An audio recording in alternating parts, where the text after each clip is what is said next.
नमस्कार, मैं हूं नीलू। तो देखिए, व्यापार की दृष्टि से अफगानिस्तान कितना महत्वपूर्ण है, इसकी चर्चा अब खूब हो रही है।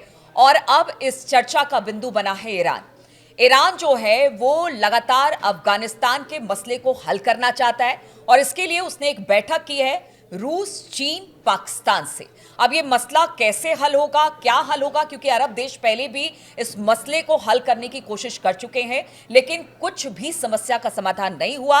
अब जब ईरान की दखल अंदाजी इसमें हुई है, दखल अंदाजी ना कहे, दखल हुआ है, क्योंकि ये पॉजिटिव वे में है, तो कह सकते हैं कि अब यहां से क्या स्थिति सुधरेगी व्यापार की दृष्टि से। इसी पर आज बातचीत होगी। बातचीत करने के लिए मयंक मेरे साथ है।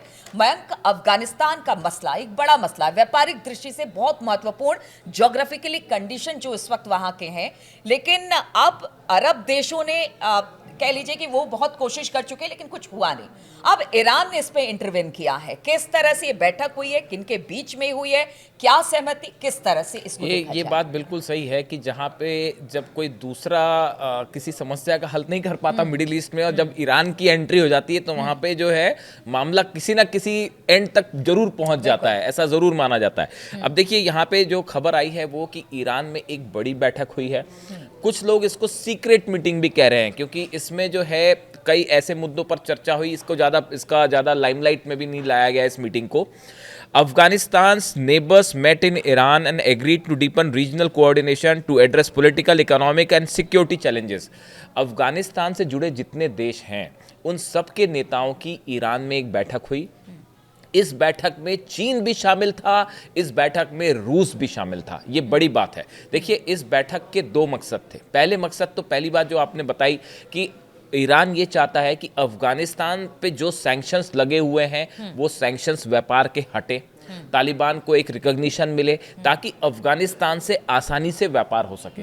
ईरान के ऊपर भी काफ़ी सारे सैंक्शंस लगे हुए हैं। इन सूरत हाल में ईरान के लिए बेहद ज़रूरी है कि जो उसका कॉरिडोर है अफगानिस्तान से होके आता है वो खुल जाए, बाकी जो व्यापार हो रहा है अफगानिस्तान के ज़रिए वो तेज़ी से आगे बढ़े। अफगानिस्तान से चाइना को भी फ़ायदा होता है। इस लिहाज से अफगानिस्तान पूरे इस एरिया में एक व्यापार का बड़ा अहम बिंदु है, और ईरान ये चाहता है कि अफगानिस्तान के ऊपर लगे सैंक्शंस हटें, वहाँ पे पॉलिटिकल स्टेबिलिटी हो, ताकि ईरान को इसके व्यापारिक रूप से ईरान और अफगानिस्तान के आसपास के जुड़े देशों को फायदा हो।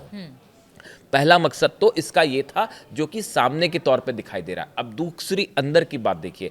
बताया ये जाता है कि अली खामेनी साहब और उनके एडवाइजर्स ने एक बड़ा प्लान तैयार किया है, और ये बात पहले पुतिन भी कह चुके हैं कि पूरे मिडिल ईस्ट में जो आपसी विवाद हो रहे हैं उनको हल किया जाए, ताकि आप अमेरिका, यूरोप या इजराइल का एकजुट होके मुकाबला कर सकें। चाहे वो आर्थिक आधार पर हो, मतलब इकोनॉमिक एस्पेक्ट हो, चाहे पॉलिटिकल हो, चाहे सैंक्शंस हो, चाहे वॉर की सिचुएशन हो।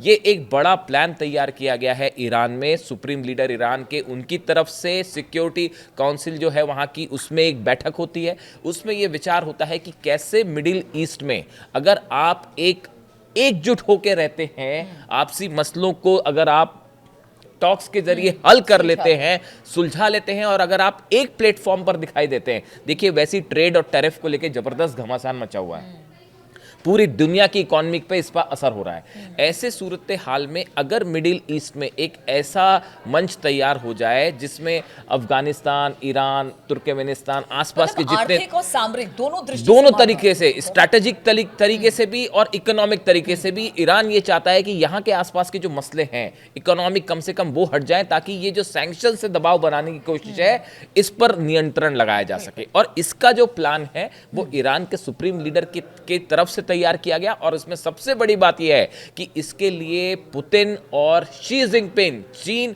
और रूस दोनों तैयार हो गए हैं। ये बड़ी बात है। ये ईरान की डिप्लोमेसी को बड़ा एक रिकॉग्निशन है, एक्सेप्टेंस है। पुतिन भी पहले इस तरह की एक बार बात कर चुके हैं कि भाई और देखिए, पहल ईरान ने जरूर की है, लेकिन इसका फायदा चीन को भी, रूस को भी, और भारत को भी, अफगानिस्तान और ईरान को भी और भारत को भी होगा। क्योंकि वो इसका जो पूरा बिल्कुल कॉरिडोर है, जो रास्ता है, वो बेहद महत्वपूर्ण व्यापार है। करना भारत हाँ। के लिए ईरान से आसान होगा, अफगानिस्तान से आसान होगा। तो इसीलिए जो है एक ये बड़ी कोशिश हो रही है। और पहले रूस भी इस बात को कह चुका है कि चीन और भारत के लिए ये बात कही थी, ईरान के लिए भी ये बात कही थी कि वेस्टर्न कुछ कंट्रीज कोशिश करती हैं कि भारत और चीन के बीच रिश्ते खराब रहें। ये लैवरोव जो विदेश मंत्री हैं रूस के, उन्होंने ये बात कही थी और ये कहा था कि बहुत ज़रूरी है कि ये देश एकजुट रहें। इस तरह की कोशिश पुतिन लगातार कर रहे हैं। और अब यही बात जो है वो अली खामनेई साहब ने सामने रखी, एक बड़ा प्लान मिडिल ईस्ट में कैसे देश आपसी विवाद को भूलकर, दूर करके एक इकोनॉमिक जो वॉर छेड़ रखा है वेस्ट ने या अमेरिका ने टैरिफ और ट्रेड को चलते को लेकर, उसका कैसे मुकाबला किया जाए। यानी कि समय की डिमांड है ये। समय की डिमांड के अनुसार ईरान का ये कदम है जिसको रूस और चीन सपोर्ट कर रहे हैं। ये पूरे क्षेत्र में दिखाता है कि ईरान का प्रभाव इतने सैंक्शंस के बाद भी, इतने टैरिफ्स और ट्रेड जितने जो है प्रतिबंध लगे हैं उसके बाद भी ईरान ने न सिर्फ वॉर के दौरान अपनी एक पोजीशन मजबूत की है, बल्कि इकोनॉमिक एस्पेक्ट्स और डिप्लोमेसी के लिहाज से भी ईरान का रिकॉग्निशन बढ़ता दिखाई दे रहा है मिडिल ईस्ट में। बिल्कुल। तो देखिए, ईरान ने ये पहल की है कि सबको एक साथ लेकर आना है। अगर आपको व्यापार की दृष्टि से अपने आप को स्ट्रांग करना है, तो फिर जो टैरिफ वॉर इस वक्त छिड़ा हुआ है उससे अपने आपको अलग थलग करते हुए अफगान के साथ रिश्ते जो हैं उसे सुधारने होंगे। तभी जाकर एक बड़ा ट्रेड, मतलब कह सकते हैं कि कई देशों के बीच हो सकता है, जिससे सभी को फायदा होगा। चलिए, इस पर चर्चा में शामिल होने के लिए आप सभी का बहुत बहुत शुक्रिया। और इसी तरह से तमाम टॉपिक्स लेकर हम आपके सामने आते रहेंगे।